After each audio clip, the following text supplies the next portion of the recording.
بسم اللہ الرحمن الرحیم۔ السلام علیکم، میں ہوں ایڈوکیٹ میاں صدی واسطے اور آپ دیکھ رہے ہیں ہمارا YouTube channel daily law point. آج ہم بات کریں گے کہ پاکستان میں جو میرج ہے وہ کیسے رجسٹر کی جا سکتی ہے،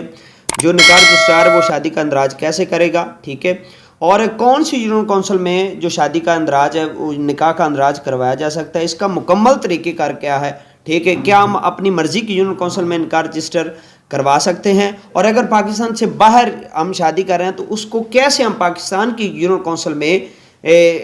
اس کی رجسٹریشن کروا سکتے ہیں، اس نکاح کو ہم کیسے یہاں پہ رجسٹر کروا سکتے ہیں، اس کے کالمز کو ہم کیسے فل اپ کریں گے جو ہمارے پاس بیسک لا ہے، یعنی کہ یہ اس ویڈیو میں جو نکاح رجسٹرار ہے اس کے اختیارات بھی بتائیں گے، اس کے فرائض بھی بتائیں گے، اس کی ڈیوٹیز بھی بتائیں گے،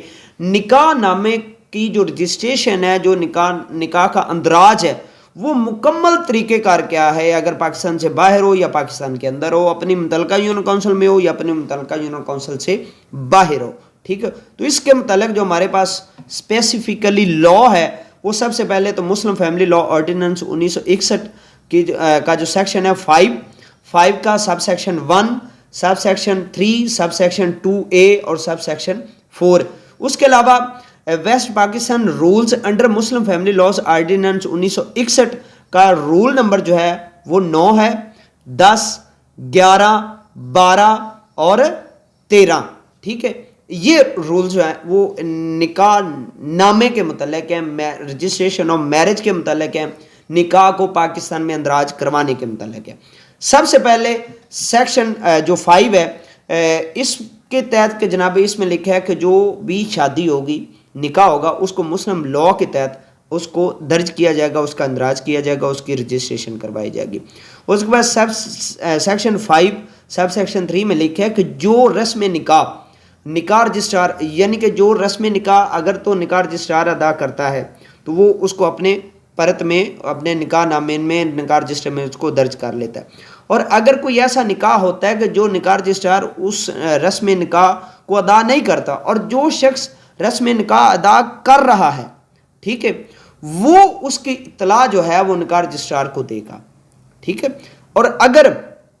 اگر وہ اطلاع نہیں دیتا تو سیکشن 5 سب سیکشن 4 کے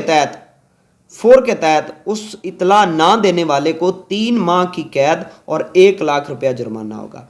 جو نکاح رجسٹرار ہوگا وہ سیکشن 5 سب سیکشن 2A کے تحت تمام کالم دولہا اور دلہن کے جواب کے ساتھ مکمل فل کرے گا، ٹھیک ہے، کراس نہیں لگائے گا، لائن نہیں لگائے گا، اور اگر وہ کالم ٹھیک طرح فل نہیں کرتا تو سیکشن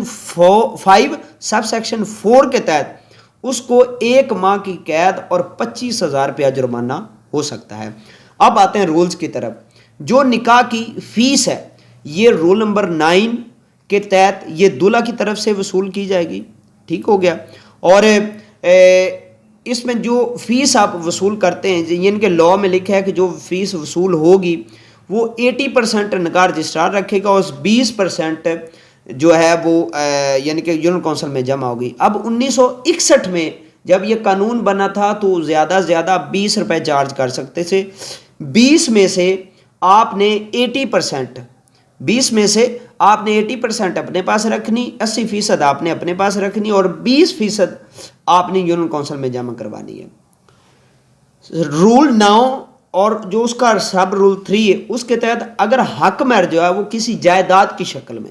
تو اس جائیداد کی جو قیمت فریقین طے کریں گے نا وہ قیمت لکھی جائے گی، ٹھیک ہو گیا۔ اب اس کے بعد اگر نکاح رجسٹرار جو ہے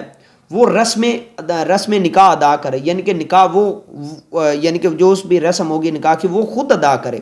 ٹھیک ہے، تو رول نمبر 10 کے تحت وہ 4 پرت فل کرے گا، ان پہ پارٹیز کے دستخط کروائے گا، اپنی مہر اپنے دستخط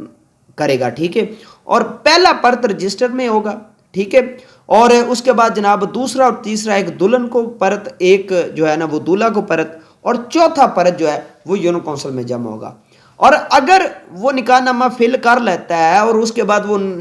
دولہا دلہن یا گواہوں سے کہتا ہے جی سائن کریں اور وہ سائن کرنے سے انکاری ہیں، تو رول نمبر 10 سب رول 3 کے تحت وہ جو انکار کرتے ہیں، جو دستخط نہیں کرتے، ان کو 1 ماہ کی قید اور 200 روپیہ جرمانہ ہوگا۔ اب آ جاتے ہیں، یہ تو ہے کہ اگر رسم نکاح رجسٹرار خود کرے، یعنی کہ وہ نکاح میں موجود ہو، ٹھیک ہے، وہ نکاح کو خود درج کرے، اور اگر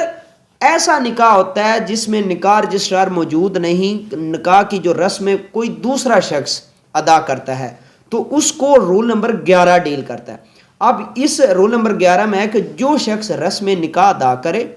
وہ پرت لے گا، ٹھیک ہو گیا، یونین کونسل سے یا نکاح رجسٹرار سے، وہ پرت لے گا، پرت کو فل کرے گا، اپنے دستخط کرے گا، متعلقہ اشخاص ساروں کے، دولہا دلہن گواہوں کے، ان کے دستخط کرے گا، ٹھیک ہے، اور پھر متعلقہ رجسٹرار کے پاس وہ خود جائے گا اور وہاں پر جا کے اس کو رجسٹر کروا دے گا۔ اور وہ جو نکاح رجسٹرار ہے وہ ڈیوٹی باؤنڈ ہے کہ یعنی کہ وہ اس نکاح کو رجسٹر کر سکتا ہے، یعنی کہ اس سے یہ ثابت ہوا کہ ہر نکاح میں جو نکاح رجسٹرار ہے اس کا جانا ضروری نہیں ہے، ٹھیک ہے، کوئی بھی شخص پرت لے کر ان کو فل کرے، دولہا دلہن گواہوں کے سائن کرے، اپنے سائن کرے، سائن کرنے کے بعد چاروں پر جو ہے آ کے متعلقہ اپنی وارڈ کے یونین کونسل کو، وارڈ کے جو رجسٹرار ہے اس کو جمع کروا دے، وہ اس کو یعنی کہ رجسٹر کر دے گا۔ اور اگر وہ لوگ اگر سائن نہیں کرتے ان کو بھی 1 ماہ قید اور 200 روپیہ جرمانہ ہے۔ اب آگے بڑی انٹرسٹنگ چیز ہے کہ اگر جو نکاح ہے وہ پاکستان سے باہر ہو، پھر اس کو جو رول نمبر ہے وہ 12 ڈیل کرتا ہے۔ وہ یہ کہتے ہیں کہ اگر نکاح جو ہے وہ بیرون ملک شادی ہوئی ہے، نکاح پاکستان سے باہر ہوا ہے، اور رسم نکاح جو ادا کرے وہ اگر پاکستانی ہو، یعنی کہ پاکستان کا شہری ہو جو نکاح کی رسم ادا کر رہا ہے، ٹھیک ہے، وہ پاکستانی ہو، تو وہ چاروں پرت لے گا، ان کو فل کرے گا، اپنے لڑکی لڑکے گواہوں کے سائن کروائے گا، متعلقہ کونسلر آفس سے اٹیسٹ کروا کے، سائن کروا کے، اپنی متعلقہ جو ان کی لڑکی کی جو متعلقہ یعنی کہ یونین کونسل ہوگی، متعلقہ رجسٹرار ہوگا، اس کو ڈیلیور کر دے گا اس یونین کونسل میں۔ اگر یعنی کہ دلہن کی مستقل جو یونین کونسل ہے پاکستان میں، اس کے نکاح رجسٹرار کے پاس وہ جمع کروا دے گا، ٹھیک ہے، اس کو ڈیلیور کر دے گا، ساتھ میں فیس سبمٹ کروا دے گا، ٹھیک ہے، اور جو نکاح رجسٹرار ہے وہ اس کو رجسٹر کرے گا۔ اگر وہ جو دلہن ہے وہ پاکستان کی شہری نہیں ہے، اب یہ قانون کہتا ہے رول نمبر 12 میں کہ وہ جو لڑکے کی یونین کونسل ہوگی نا، جو لڑکے کی جو دلہا کی مستقل پاکستان میں مستقل یونین کونسل ہوگی، اس کی یونین کونسل میں جمع ہوگی، ٹھیک ہو گیا۔ اب اس کے بعد ہے کہ اگر جو رسم نکاح والا شخص ہے وہ غیر ملکی ہو اور نکاح بیرون ملک ہو، ٹھیک ہے، تو جو دلہا یا دلہن ان کو بطور رسم نکاح کے شخص کے طور پر لے لیا جائے گا، وہ نکاح نامہ پر کریں گے، ٹھیک ہے، رول نمبر 12 کے تحت نکاح نامہ پر کرنے کے بعد وہ سارا جو ہے نا وہ ٹوٹل جو پروسیجر 12 میں دیا گیا وہ اس کو فالو کریں گے، کونسلر آفس سے اس کو رجسٹر کروانے کے بعد اس کو متعلقہ جو نکاح رجسٹرار ہے اس کے پاس جمع کروا دیں گے، ٹھیک ہے۔ اب آ جاتا ہے رول نمبر 13۔ اس 13 میں لکھا ہے کہ اگر رول نمبر 11 اور 12 کے تحت پرت نکاح رجسٹرار کے پاس جاتے ہیں تو وہ اسے رول نمبر 10 کی کاروائی کو کرتے ہوئے وہ اس کو رجسٹر کرے گا، ٹھیک ہے۔ اور اس کے ساتھ ساتھ کچھ کوشچنز ہیں کہ جو شادی ہے، جو نکاح ہے، وہ یعنی کہ اگر ہم رجسٹر نہیں کرواتے تو اس پر کتنی سزا ہے، تو اس پر اگر ہم اطلاع نہیں دیتے، ٹھیک ہے، نکاح کی، تو ہمیں 3 ماہ کی قید اور 1 لاکھ روپیہ جرمانہ ہو سکتا ہے۔ نکاح نامہ کو جو لیٹ اندراج ہے وہ کسی بھی نکاح رجسٹرار کے پاس کروایا جا سکتا ہے۔ میری ایک بات یاد رکھیں، کوئی اسپیسیفکلی لا پاکستان میں لیٹ اندراج کے حوالے سے، نکاح کے لیٹ اندراج کے حوالے سے پاکستان میں قانون موجود نہیں ہے، کوئی اسپیسیفکلی لکھا ہوا نہیں۔ لیکن جب ہم نکاح نامہ کو پڑھتے ہیں نا تو نکاح نامہ میں 2 تاریخیں مینشن ہیں، ایک وہ لکھی ہوتی ہے کہ شادی کی تاریخ، نکاح کی تاریخ، ٹھیک ہے، اور ایک لکھی ہوتی ہے کہ رجسٹریشن، نکاح رجسٹر کی تاریخ، یعنی کہ جس دن یہ رجسٹر ہوا ہے، ٹھیک ہے۔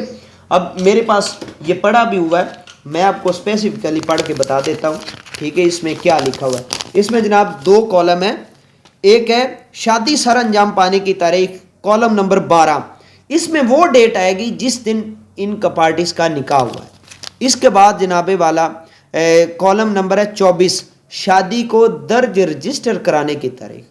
اب جس دن یہ نکاح نامہ درج ہوا ہے اس دن کی یہ اس میں تاریخ آئے گی، یعنی کہ لیٹ اندراج اسی کہ نکاح کی جو تاریخ ہے وہ وہی لکھی جائے گی، اور رجسٹریشن آج ہو رہی ہے تو آج کی تاریخ اس میں لکھی جائے گی، ٹھیک ہے۔ اس کے بعد کہ آپ اپنی مرضی سے یونین کونسل میں نکاح رجسٹر کروانے کا کیا طریقہ ہے؟ آپ کی پاکستان کی کسی بھی یونین کونسل میں جو نکاح ہے وہ رجسٹر کروا سکتے ہیں، اس کے حوالے سے کوئی پابندی نہیں ہے، ٹھیک ہے۔ طلاق بھی پاکستان کی کسی بھی یونین کونسل سے مؤثر کروا سکتے ہیں، وہاں پر جاری کروا سکتے ہیں، ٹھیک ہو گیا۔ جو پاکستان سے باہر کی گئی شادی کا طریقہ کار میں نے آپ کو بتا دیا۔ آن لائن میرج بھی ہو سکتی ہے کہ اس کو ہم جو ہمارا طریقہ کار یہ ہے کہ ہم اس کو نکاح کے پرت بھجواتے ہیں، لڑکی لڑکے کے سائن کروانے کے بعد، گواہوں کے سائن کروانے کے بعد، یعنی کہ پھر ہم ان کا ایک ویڈیو کال پر سیشن کر کے ویڈیو کال پر ان کا نکاح پڑھوا دیتے ہیں، ٹھیک ہے۔ اور اس میں میرا خیال ہے نکاح جو شادی کا اندراج ہے اس کے متعلق یہ میری تفصیلاً ویڈیو ہے۔ امید کرتا ہوں کہ آپ کو ویڈیو یہ پسند آئی ہوگی، دعاؤں میں یاد رکھیے گا۔ اللہ حافظ۔